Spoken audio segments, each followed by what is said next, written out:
Welcome to Unscripted Gaming. Breaking news. My name is Josh. My name is Mike. I hate that opening. I'm not starting over. That's what we did. It's how it is. Well, here in case people we've got hot news coming in over the wire. Break glass in case of NX news. NX. Podcast is live and it's here coming to you because, gentlemen, we have some NX news and it's very silly, kind of. It also may or may not be legitimate, so we'll find out eventually. But it's probably legitimate. I'm gonna spoiler alert. I think a lot of it's bullshit, but hey, let's talk about the news first, and then we'll get into our rampant and wild speculations. All right. Stan, do you want to give us the breakdown? So I was doing what I do and just browsing the internet for gaming news when all of a sudden I pop across Eurogamer dropping some knowledge on the world, saying that they have what is supposed to be confirmed information about the Nintendo NX. And it's everything I feared it would be. And by fear, I mean that in like, I'm not being nice about that. I have lost a lot of hope for Nintendo with this news. Yeah, Wait. Let's not get into our more opinions facts just yet. More facts. All right, facts. Supposedly, it is going to be a portable console with 2 detachable controllers and a portable high-power display. Felix, will you please be quiet? I am not editing that. Secondly, it kind of looks like a Microsoft Surface kind of thing, visually. Yes. Secondly, it is confirmed going to run Integra's new mobile processor. You know what else runs Integra's new mobile processor? The Ouya. Moving on. Next. I had to get that in there. I'm sorry. Next, supposedly, if all this other news is correct and Eurogamer's on point, supposedly the NX will also use cartridges because it's 1996 again. I'm sorry. I can't go on. I'm about to get into opinion mode. I'm done. Well, that's pretty much all the facts that we've got laid out here. I think it's it looks a couple other things that there will be a dock function for getting when you take it home and you want to play on your home screen. There'll be a dock that you can put the base into to then play your games on the TV. They're saying that the cart size is around 32 gigabytes. What they're saying for their games. Again, we'll talk about that in a little bit here. Yeah, and I think that's the big thing of what we have, at least has been said. You know, they're sticking with the March timeline, the NVIDIA Tegra mobile processor, and the detachable controller on this side of the what looks like a pretty large screen. So I'll throw a picture in here in case we have any silly Overwatch footage going on in the background so people can follow along with what we say. I'm not going to get rid of the Eurogamer watermark because they're the ones that broke the story. I think that's fair.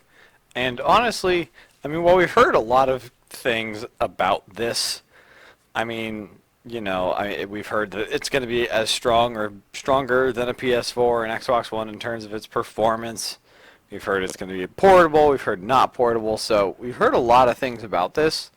But honestly, I think one of the things that actually isn't that surprising for me is hearing that it's going to be like cartridge based. Because, I mean, you think about if it's going to be a system that's, you know, kind of the marriage of the 3DS and Nintendo's home kind of console, it makes sense that relying on fewer moving parts for the majority of when you're playing that thing is obviously going to be the way to go.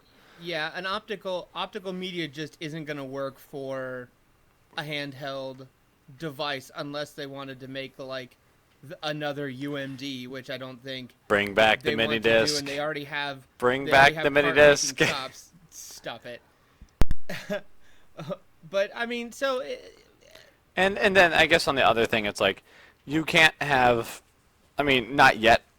You can't. Not enough people have the infrastructure to go digital only, or want physical copies. Like this thing needs retail space, so going cartridge still allows them to kind of have the 3DS and Wii U space. My only thing with that is that as games keep getting more complex and bigger and larger and grander in scale, It's going to be a lot harder to. Yeah, I just don't know how they're going to, unless they get really fancy with their coding and compression and all that, how they're going to fit on what's supposedly supposed to be a 32 gigabyte cartridge, how they're going to fit all their big games on there. The cartridge is actually Eurogamer also reported that the cartridge is going to be the size of about a GameCube. So as long as you're okay, just kind of just like pop that puppy in there, and you're playing. It's actually an 8-inch floppy disk. They're bringing it back. Popping that bad boy in to go, and you're playing back a bunch of other obsolete fucking technology. And you're playing Zelda Breath of the Wild on the go, baby. You're golden. Let me tell you something. You know what? I respect Nintendo as a company because I grew up with them, and it is, video game-wise, one of the most innovative companies in the world. It used to be, at least. Nintendo has not pushed the innovation button in years. Let's not forget the missteps Nintendo has been making in consoles since the N64. The N64, cartridge-based, plus you needed 3 hands to use the controller. No debate, that was one of the worst designed controllers in the history of man. Yeah, it was great for the analog. I didn't hate it. It was better than the goddamn big moldy loaf of bread Xbox original controller. I know people that will defend the Duke till death.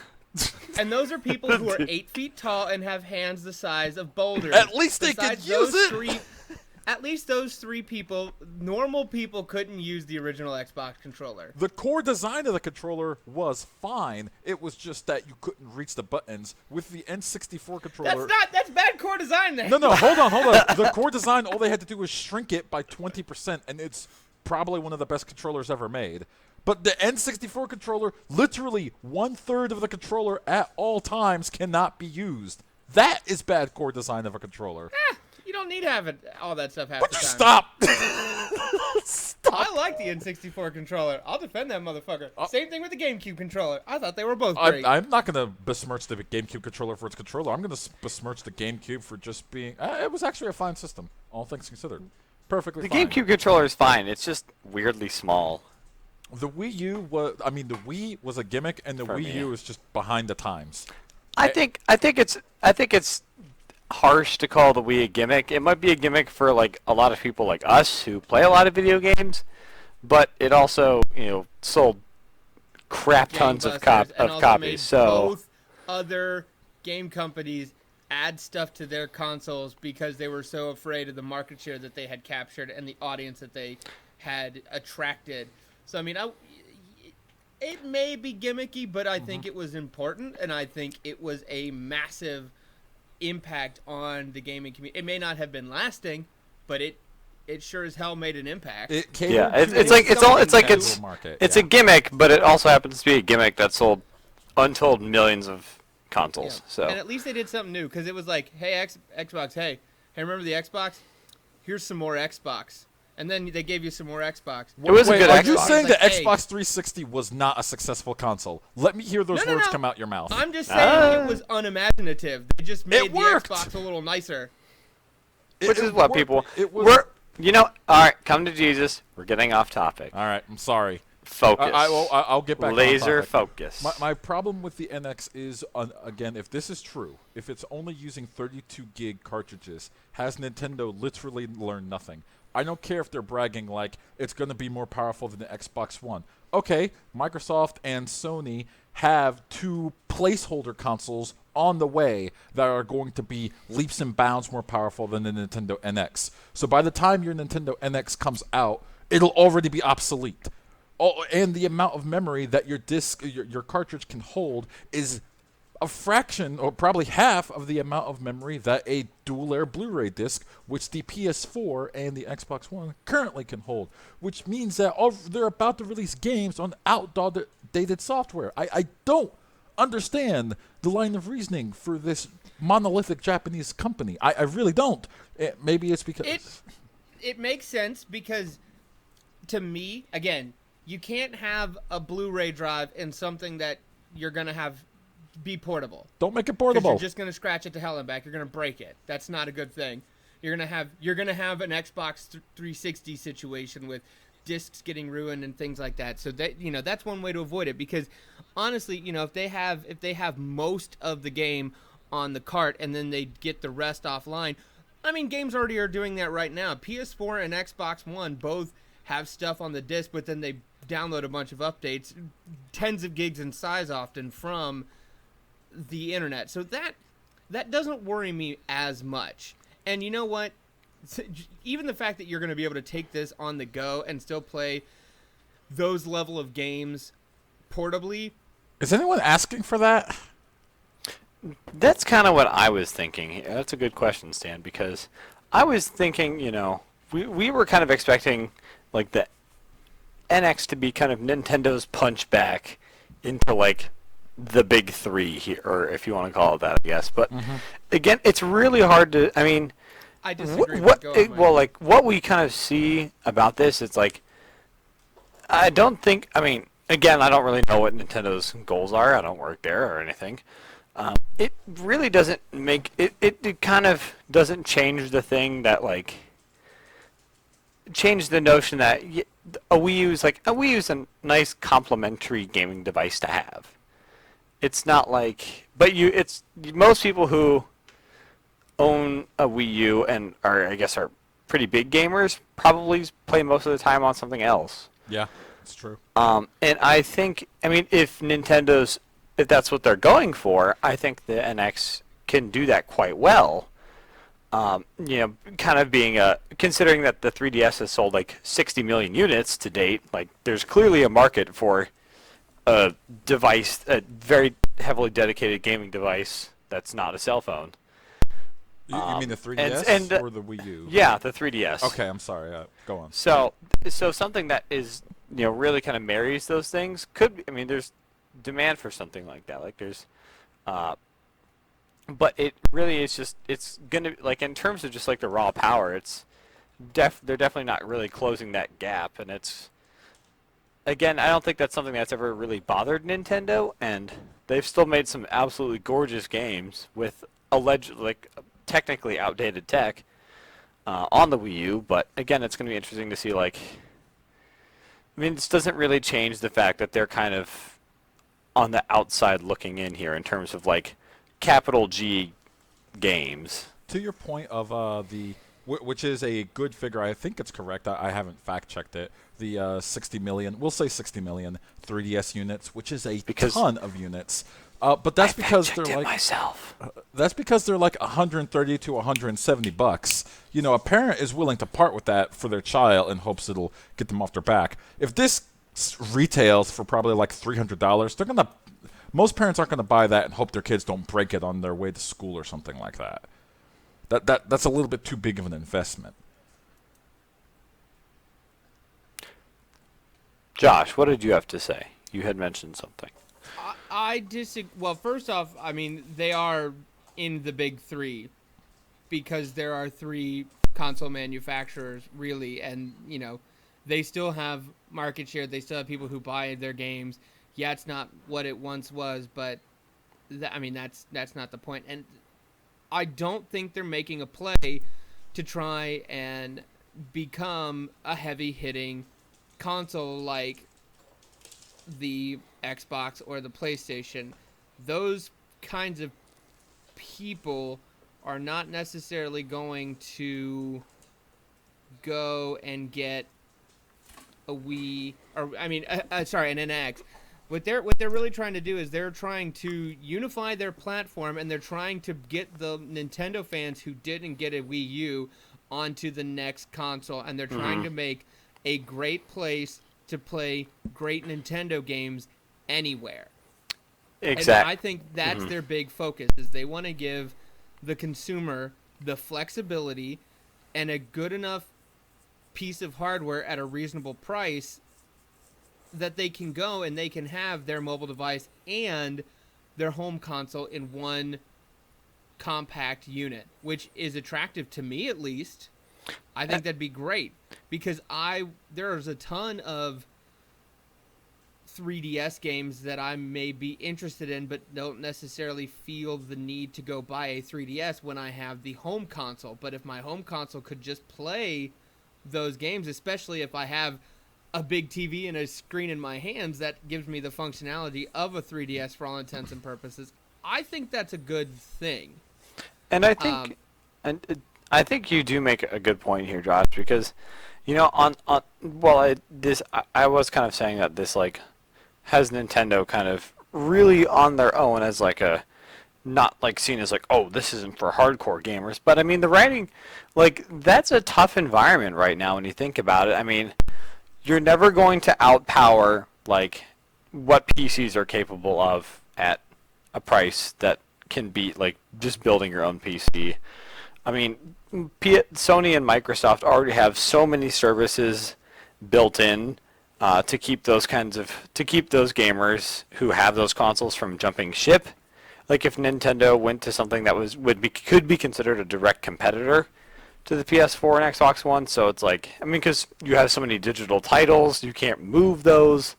It's making less and less sense for people to like jump from one company to another. I mean, obviously, like there's still plenty of reason to do that, but as people are building digital libraries this generation that they weren't before, so that's kind of giving them more reason to stick there. So I think you're making a really good point to don't try and to diversify, do something different. I mean, like I said, the hardcore gaming space is already already dominated by those parties. So to diversify, you can reach a lot of people in a really different way. And that honestly, so seeing how just like how big of a diversion this product is from what we usually think of as like a video game console, I think that you're definitely kind of on the nose of what Nintendo's thinking here, Josh. I'm also not 100% convinced by this news, just for the simple fact that they are saying that while the new Tegra mobile processor is a great processor, it is very powerful. Nintendo has been using AMD forever. Mm-hmm. So why would they jump ship to a new manufacturer for their chipset for this new device, especially when the new AMD Zen architecture has been pushed back to sometime in Q1, and the NX was originally slated for a holiday release, as was the AMD Zen architecture chip, both of which now are coming around in Q1 or in March. I mean, you feel like that's a little related. That, I mean, it would seem like a massive coincidence that that chip and the NX both got pushed back into Q1, mm-hmm. but Nintendo is still jumping ship and going to NVIDIA. Maybe they are. I don't know. But that was something that kind of stuck out to me as like, That is a really good point, because, I mean, how long have they been on AMD? Like, it's been a while, hasn't it? No, it's only been since the Wii U. No. It's been since GameCube and maybe even No, the N64. GameCube used an Intel processor. It was an AMD. It even had it on the thing. Look it up. I'm fairly certain it was an AMD. $2. It was definitely on the Wii. Intel Gecko processor. Don't mess with me. All right. Mike is furiously Googling. I'm furiously fact-checking right now to see who has to eat their words. Mike, you get really close to your computer when you Google. I just want to say that out Hey, loud. don't know. Fine, I'll scoot it back. No, you're cool. You do what you do. But You're then an he can't American. see. Hold on. IBM or Intel Gecko processor in the GameCube? Yeah, it was an IBM. Oh, I was wrong. All right, It's well. at least been since the Wii, so. Nope, not even the Wii. It's been a while. The Wii also used an Intel processor. Intel or IBM? Mike, fact check me. No, that was AMD, because I remember seeing the sticker on my Wii. Fact check me, Mike. Wait, hold on. What are we looking for? It was an IBM. Josh, this is not going well for Josh. Uh-oh. We need to proactively fact check a little bit more here. Anyways, it is interesting that they are jumping chips.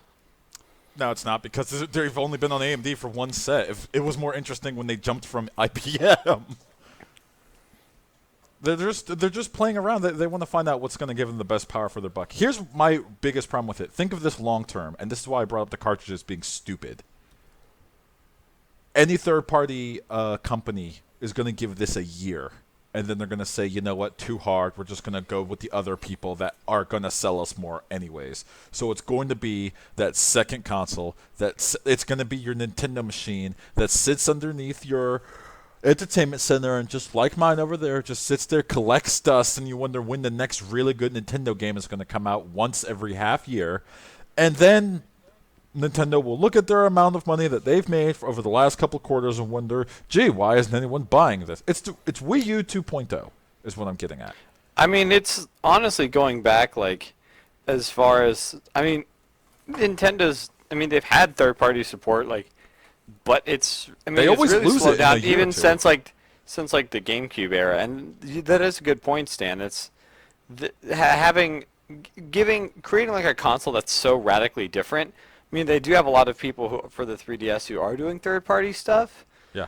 But it's not the kind of... Well, that's because the 3DS is a market leader. It makes sense. Exactly. I mean, yeah, it makes sense there. So I think that's going to be the big question is if this being the successor to the 3DS encourages third parties to stick around and invest in the console, invest in learning how to build for that, the way they didn't with the Wii U. Mm-hmm. I mean, that could really do a lot for this system. Obviously, I mean, because having more good games and more promise of future good games on that console on a console is a good thing.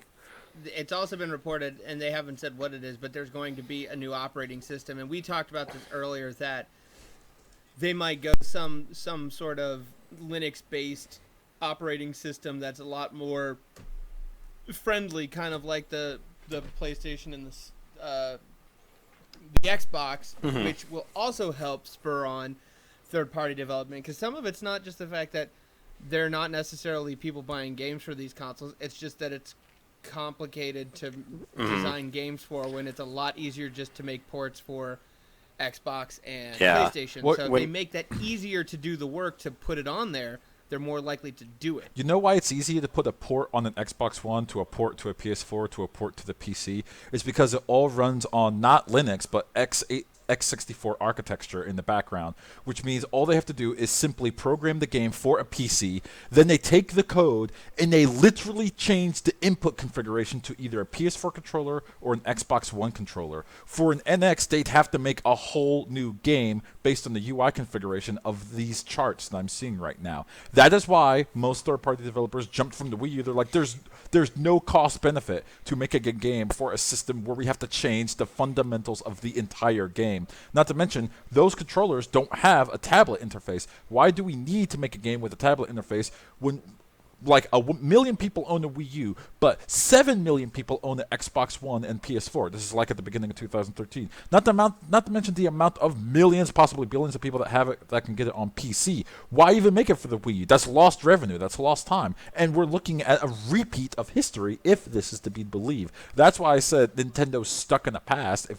any of this is true, and it just won't work. Not to mention listen to this, 32 gig cart, 50 gig dual layer Blu-ray. What if you have a game that takes up the whole Blu-ray and you want to put it on the NX? Well, you can't. You double cartridge that shit, son. Oh dear God! That's not what even how do. Cartridges work. You gotta stack it. You gotta have the stack module. You literally can't do that. Yeah, that's what we're talking about. This is why people don't use cartridges, because it's so limited. No, I can't wait to I can't. Blu-ray. I mean, you can only put 50 gigs on there. I mean, that's That's still more than 32. There's always a limit. I can't wait to be on a bus and see someone like playing some JRPG that has like 5 Nintendo NX cartridges stacked on top of each other and be like, huh, nice stack, bro. Josh, let me put it in terms of the plot twist in cartridge 4 is pretty sweet, right? If they can put a terabyte in an SD card, they can probably put more space in a cart if they need to. That honestly, yes, the general mass-produced cart's probably only going to be 32 gigabytes, but if they need to make a bigger one, it won't be that hard for them to throw some extra storage on there. I'm not saying it'll be hard. I'm saying it won't happen. There's a lot of things Nintendo could do that wouldn't be hard, but they just don't. Ah, yes. Honestly, the cartridge thing is the least concerning of all of this for Oh, me. there's a lot of concern right there for me. Like, not just in cartridges. There's just the whole concept is like, what are you doing? Why are you doing this? Can you just? I'm not. If what they're doing is true, I'm excited, except for the fact that they said there won't be backwards compatibility. That's honestly the part that pisses me off the most. I mean, yeah, of course. Man, that's another shot in the foot towards the Nintendo eShop. Just like, first of all, that thing just doesn't sync across any other console that you own. If you own a Wii and you buy Earthbound, and you buy Earthbound for your 3DS, and you buy Earthbound for your Wii U, you have to buy 3 copies of Earthbound, because even though you have the exact same Nintendo eShop account, it doesn't recognize your purchases from... And oh, that'll never cease to not piss me off. Like, that's such a bummer. Like, man. That's a bummer. Nintendo still has several months to hopefully figure some of this stuff out. And you know what? At the end of the day, who the fuck actually knows what's going to happen? Because everybody said the Wii U was doomed and destined and just a gimmick and not going to catch on, and it sold the best of that generation. The Wii or the and Wii they U? couldn't keep it on shelves. Josh meant the Wii. He meant the Wii. Okay, I'm I sure. said the Wii. No, you said Wii U. You said Wii U, and I was like, should we tell him? should we tell him? Should we tell him Shigeru Miyamoto called it a failure? What if I told you it sold less than the GameCube? It did. It is It actually did. Nintendo's It sold worst like- selling console of all time. It sold less Except than for it sold. Boy. But, It sold like half of what the GameCube sold. yeah, to date. Yeesh. Never Well, underestimate the stupidity of consumers. You don't have a Wii U. Me and Mike do, so we're allowed to talk shit about it. You sit over in the corner, stupid. Hey, as soon as the NX comes out and the price of those used falls even further, I'm going to buy one. Okay, I'm sure you will. you're gonna make so many Marios. It's great. I'm going to make You're so gonna- many Marios. It's unreal. They'll shut off the server. They'll be. This Local kills the podcast. Josh. This kills the Josh. Yes. All right, I think that's all we got. Well, if you wanna stay current on Josh buying a Wii U and then the servers getting shut down and then his Someday. eventual just meltdown into madness, make sure you subscribe here on YouTube. Go to Facebook.com, look Unscripted Gaming, follow us, give us a like there. Go to Twitter.com/unscript_gaming. Twitter.com. Twitter.com. If you want to take us in your pocket so you can listen to us anywhere you go, mobily, cellularly, on the Wi-Fi, in your ears, go to soundcloud.com/unscripted-gaming to keep us wherever you are. But thank you for listening to this special breaking news edition of Unscripted Gaming. My name is Josh. My name is Mike. My name is Stan. Peace. All right. Bye, Stan. It was nice knowing you. Bye. Bye.